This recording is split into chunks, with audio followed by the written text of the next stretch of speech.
Sa mort ne change rien à l'affaire, le temps passe mais la personnalité attachante et charismatique de la princesse de Galles continue de fasciner. C'est au cœur du 5 ans gardant de Kensington, le jardin préféré de la princesse de Galles que ses fils ont, le 1er juillet dernier, rendu hommage à leur défunte mère. Les princes William et Harry ont inauguré une sculpture de la princesse Diana commandée en 2017 à Ian Rank Broadley et qui permettra aux admirateurs de Lady Spencer de se recueillir. Mais avant de fréquenter ce très chic jardin, la princesse Diana avait d'autres lieux chers à son cœur dont elle aimait parcourir les allées à vélo.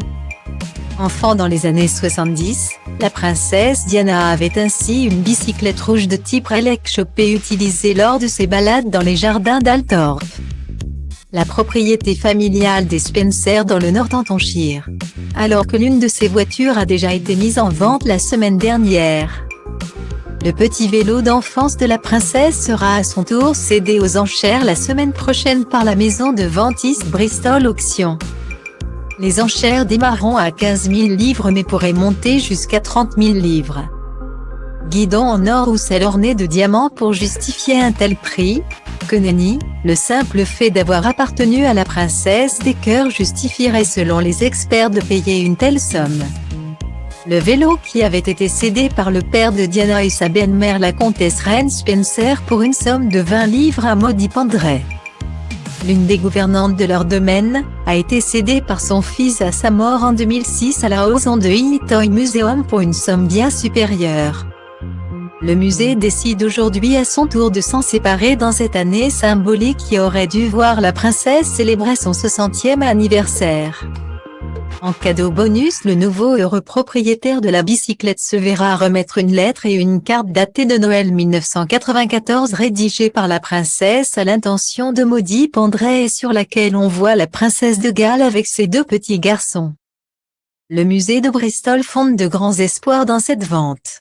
Pourtant il est déjà arrivé que les ventes aux enchères d'un bien ayant appartenu à la princesse fassent un flop aussi retentissant qu'étonnant. Lorsque John Travolta évoque sa danse avec la princesse Diana en 1985 à la Maison Blanche au son de You Should Be Dancing du film La fièvre du samedi soir, l'acteur a encore des étoiles dans les yeux. La robe bleue nuit mythique signée Victor Edelstein portée ce soir-là, devait être vendue en 2019 lors d'enchères organisées par la maison de vente Kerry Taylor. Elle avait été estimée entre 250 000 et 350 000 livres, soit entre 297 000 et 416 000 euros. Mais la robe n'a pas atteint le prix de réserve de 200 000 livres. C'est finalement la famille royale qui en a fait l'acquisition. Historic Royal Palace, un organisme de bienfaisance qui gère plusieurs palais royaux.